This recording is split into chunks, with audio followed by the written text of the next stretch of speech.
try that again. 1, 2, 3. 1 and 2 and 3 and. There we go. 3 times a charm. 3 times. Can we clip that? Can that be a shirt? That would be a good one. This is the season of balance. Yeah. Oh, breathe. Breathe. I have a very loose hold on the idea of balance. You are not in balance. Not balanced. Nope. No. Hi, Rach. Hello. Hello. Shall we just dive right in? Welcome, everybody. Get going on with balance. Oh, we shall. Okay. All right. Welcome to Two Mystic Mamas. All right. So are we speed talking through this episode? Yep, we've got...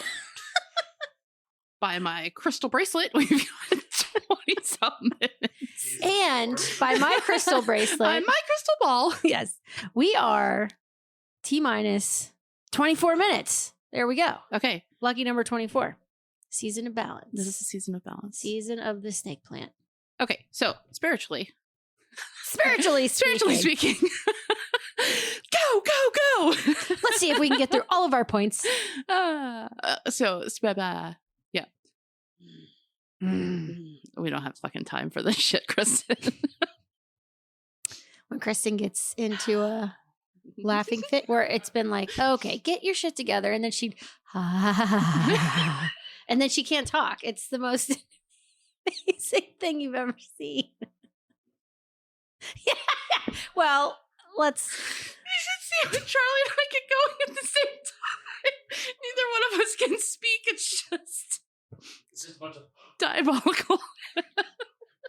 Boiled peanuts. Oh, God damn it, Rachel. Why would you have to bring up boiled peanuts? Because it just happened at lunch and it was so funny.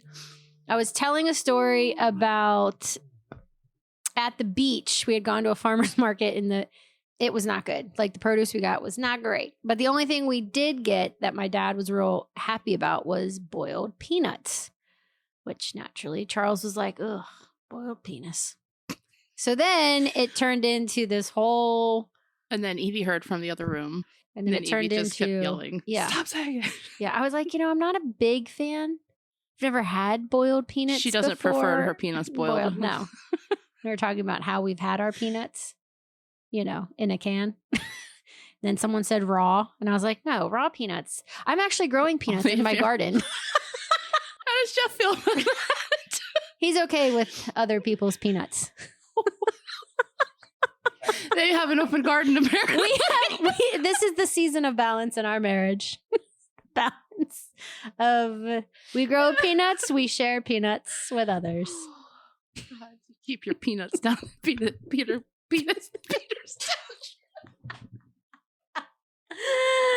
Wow. And Shane said, and I quote, I will not be able to get enough shorts out of this episode if we don't make it longer. This will just be shorts. Okay. And let's just do some deep breathing. Okay. I can't, Rachel, to explain to us what spiritually balance refers to and means. Would you like my iPad? Okay. See how this goes. Before I read this, I do want to say that while I was processing my own spiritual balance and thinking about this, there is a level of energy that goes into balancing whatever sector of life you're going to apply this to, and effort. Because a lot of times things are not in balance. Things are out of balance. And I remember Brene Brown talking about her marriage and how it was never 50-50. I love this clip. And how there were times where it was 80-20 or 60-40.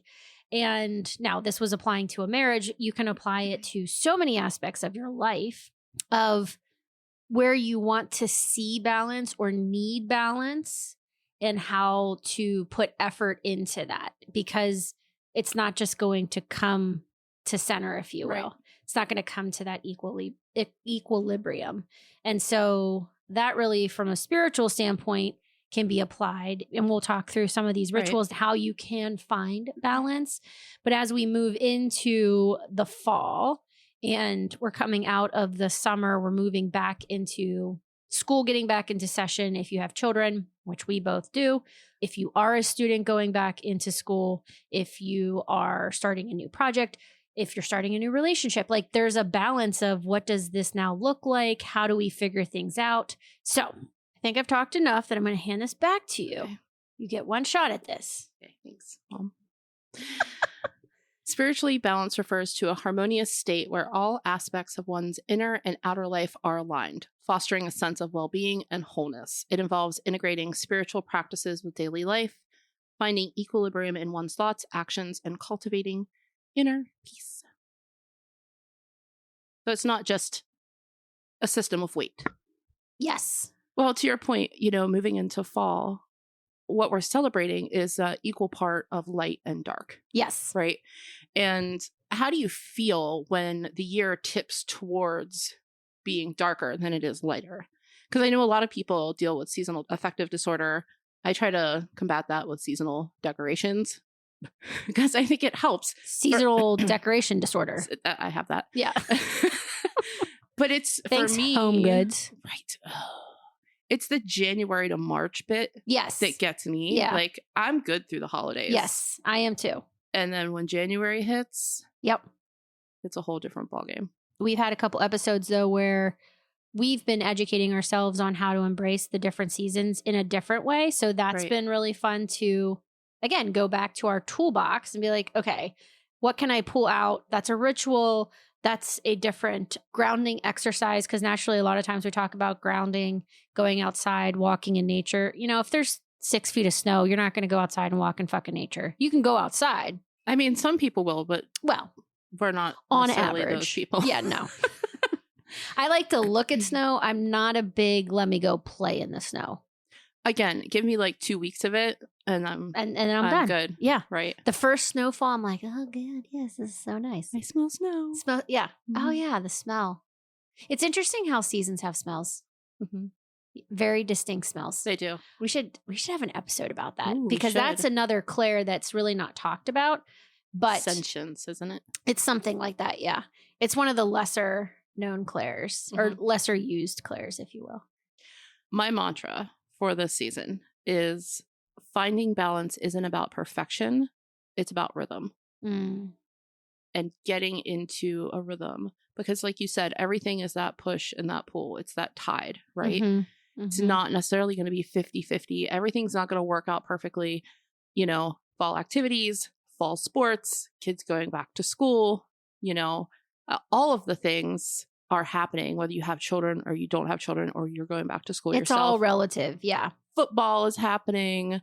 People are getting excited about stuff. It's, as my friend tells me, it's my frisky season. Yes. Yes. Well, you definitely have a following around the fall, I would say, out of our group of friends. Yeah. Interesting. Also, I think being a witch, right, with Halloween, it's just itself. like there's all of that. I know. I've had the Season of the Witch song stuck in my head all day. Season, yeah, isn't that Lana Del Rey? Yeah, but Lana. Season of Balance. I feel like that's our that's our song for Season of the Witch. Yeah, it's good. That's a good one. So one of the things I want to talk about with balance is the elements. Okay. Yep. This is super near and dear to my heart, and a really good practice is to notice when we're leaning too far into one element over the other. I'm going to explain a little bit about what that looks like and how you can combat it.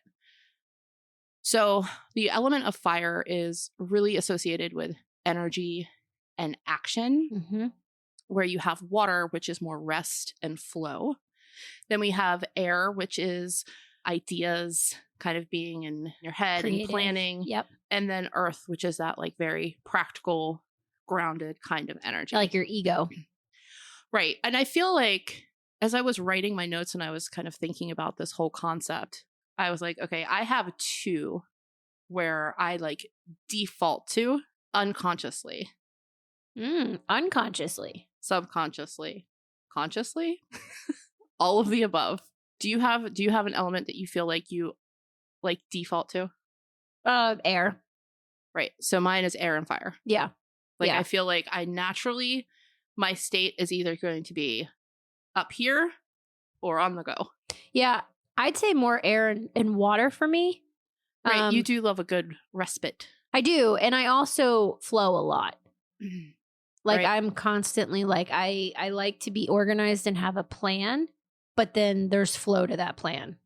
Right. You know, because there's a lot of balancing happening in my inner circle, but also like, yeah, just my inner circle includes my 3 kids, but I do also incorporate other children very easily and often. You have a house full of children into all the my time. flow. Yeah.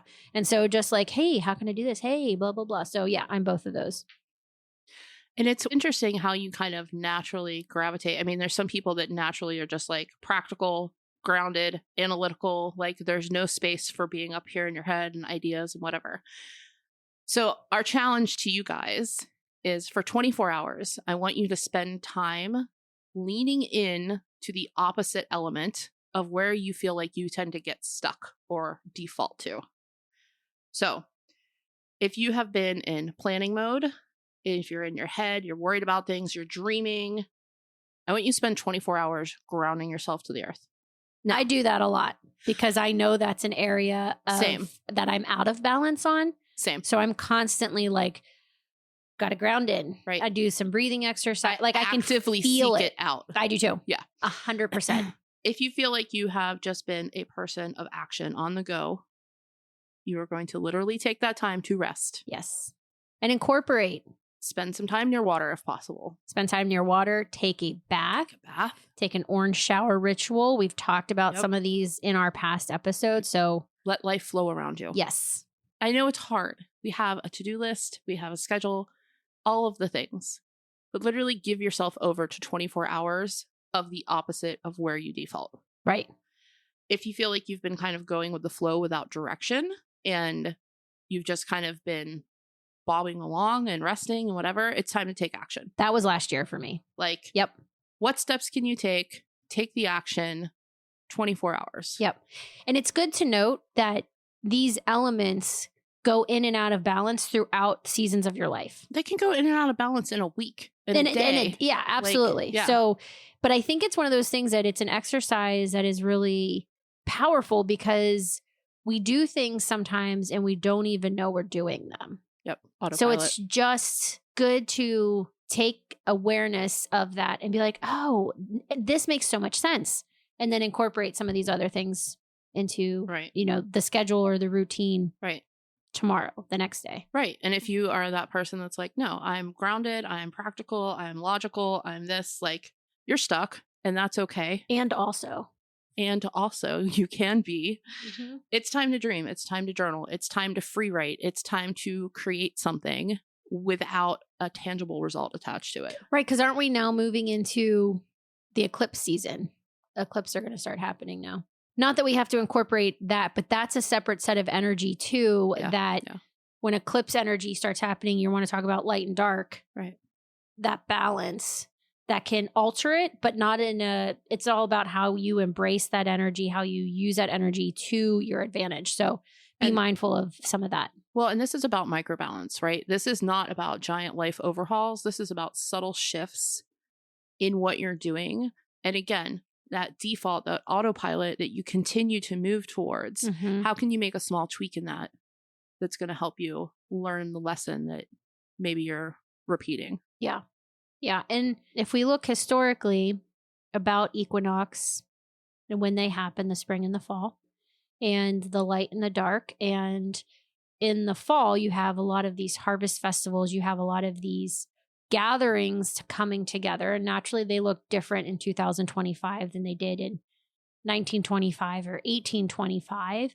But you have these harvests where they're gathering up the food that they have planted in the spring, that they have grown throughout the summer, that is going to take them the longevity through the winter into the next start, right? So if you, metaphorically speaking, take that approach to what the work you're doing now in the fall and how that's going to take you through the winter, which again, a lot of people struggle with the winter months because they can be, where you're no longer around other people, like your solitude, they can be restrictive in that way where you're not seeing as many people as you did, right? Because when you're out farming and gardening, you're usually seeing your neighbors and, hey, how you doing? And then you don't see anybody because you're just hunkered down in solitude. We've actually talked about this in another one, and there is a good book that we recommended that I read. I don't know if you ever ended up reading it, Wintering. I don't think so. But we definitely talked about it on a previous podcast and what that looks like for those winter months. So kind of along these lines, I recently joined a Facebook group this summer that was about gardening in our specific zone, right? And I was dealing with some squash vine borers that took out my zucchini while we were on vacation. And so I was just trying to figure out, like, how do I keep this from taking out my majestic pumpkin arch out there? But what I've come away with is the number of people that want to control what's happening, like micromanage what is happening in their gardens. It's crazy to me. Yes. Like, people now are like, should I just pull everything and like wait, what's happening? Why aren't we letting nature happen? That's an interesting thing to think about. But again, right, you could apply that probably to like most of their life. Oh, I think I was going to say lives and life. Lives. Sometimes I wonder how we came together and then we're just like, and we just do the same thing at the same time. Another thing that I want to talk about on how to keep the balance in flow and a good exercise is expressing that daily gratitude and just how incredibly important it is to focus on the positives. Especially, I was thinking about this as I was driving up because I'm in a current situation, like currently right now with my dad who's had health issues, and this tends to repeat every 3 years where we end up back in the hospital dealing with some of these things. And it's interesting how it like builds on the past experiences so we can handle it just more as a unit, and we aren't as not emotional, because it's always emotional when someone is facing really hard health issues, but how we kind of come to that place where we have so much gratitude, we express that in such a way, but we also are open to what is. So we're not projecting like what is going to happen, but just looking at all the options and the balance of life and death and what that looks like. And everyone's different. And we've talked about this on other podcast episodes about how dealing with death and walking through grief really should, in our opinion, be more vocalized and talked about, because it is an inevitable, it's like taxes. It's going to fucking happen. Everyone is going to experience death.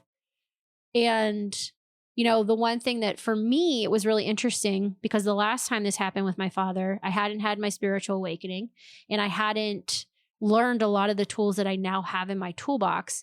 It was very evident to me that if his body chose to shut down, inevitably, that could be a possibility at some point, and just is done giving the fight, that this will not be the end of our relationship. Like I knew that. I felt it so deep in my own soul. I mean, he's in my DNA. And so I was like, this is the balance of, I'm not scared for him to die. I will be unbelievably sad, which is also why I have no makeup on, because I was too afraid to put makeup on and just cry this whole time. But I've actually not cried at all, which has been a little bit of a shock to me, because I'm usually pretty easily triggered when it comes to crying. So for me, this season of balance, moving into this part of the year, he's currently stable and hopefully he will be discharged from the hospital.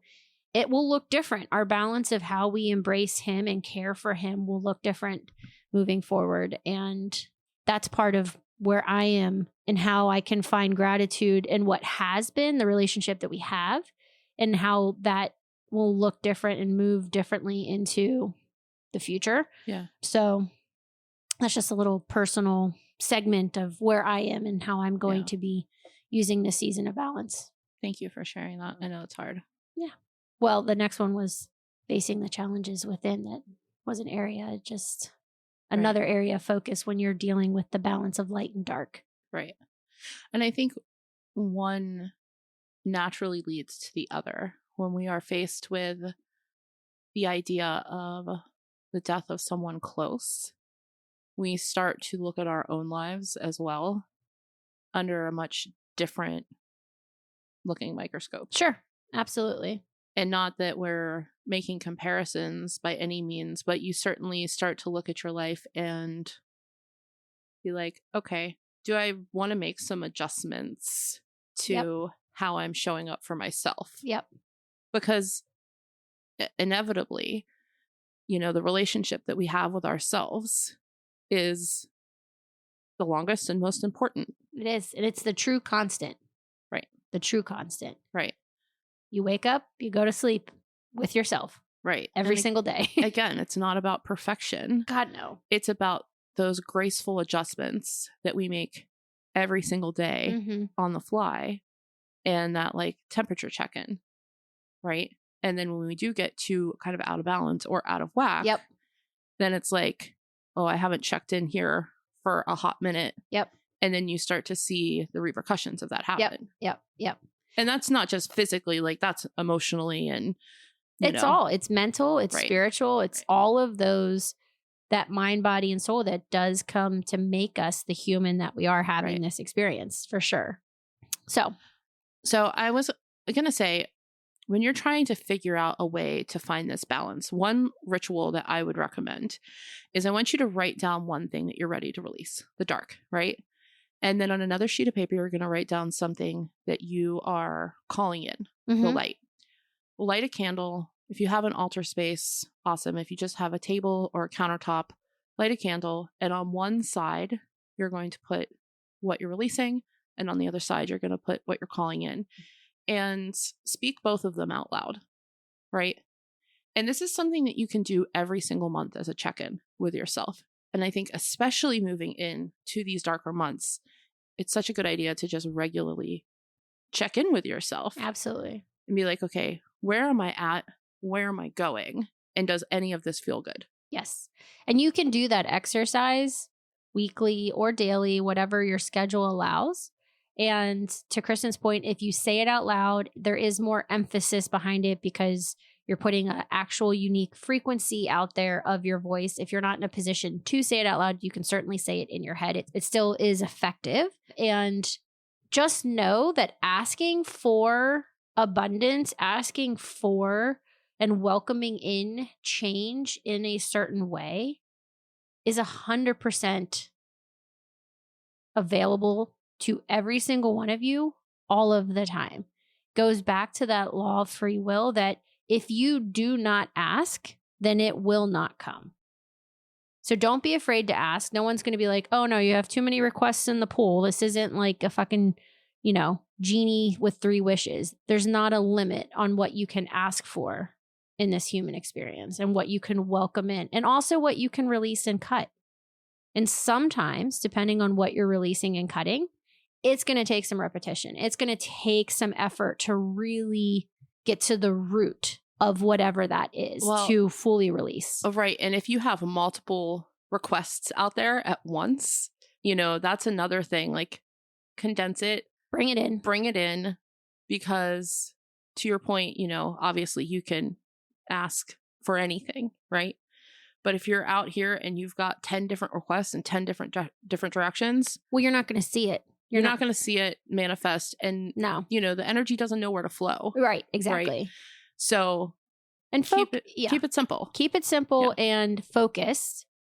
And once you obtain and let go, whatever those things are, move on to the next thing. Right. It's just that one step in front of each other exercise, this is your life. So we're not running a marathon. Right. We're walking.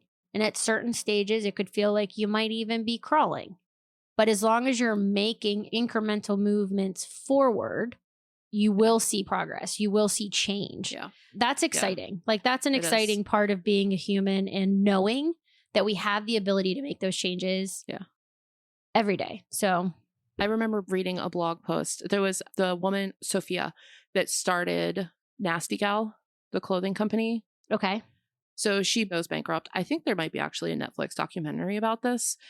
She was talking about how you can have everything that you want. You just can't have it all at one time. Mm. And so she had this amazing business that was thriving, but at the same time, her marriage was crumbling. Mhm. Mhm. And that was such a good reminder. You can reinvent yourself at any moment, but when you get out of balance and you're excelling over here, there's usually something else There is. that's crumbling at the same time. And I think that's another lesson in asking for help. Right. And knowing that you don't have to do everything all by yourself all the time. I think there's this misconception out there because we're both entrepreneurs and we're both women. And I know that there's a real art of asking for help and getting the right people in the right positions to do some of these things. So you maintain that as you grow, right? And as you excel in whatever capacity you want to lead. And I know from working in different capacities and in different spaces, some people don't have that. They want to keep and hold on to that power all themselves. Oh, yeah. And it's a very big challenge for them to even acknowledge about giving that right. I to think somebody else. For some people, like I'm happy personally to delegate.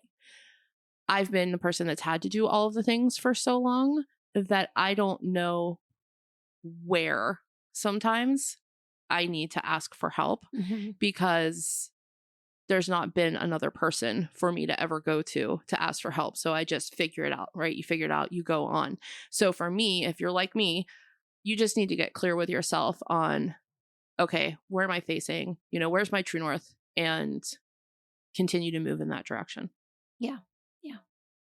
All right, guys. All right. The season of the witch. We love you guys. Hope you enjoyed the beginning of this podcast because it was special. Yep. And if you want, you can always go get yourself some boiled peanuts. They even make them in Cajun flavor. Or you can just come to Rachel's yard where she's growing them. That's right. You might get your hot nuts. one or two.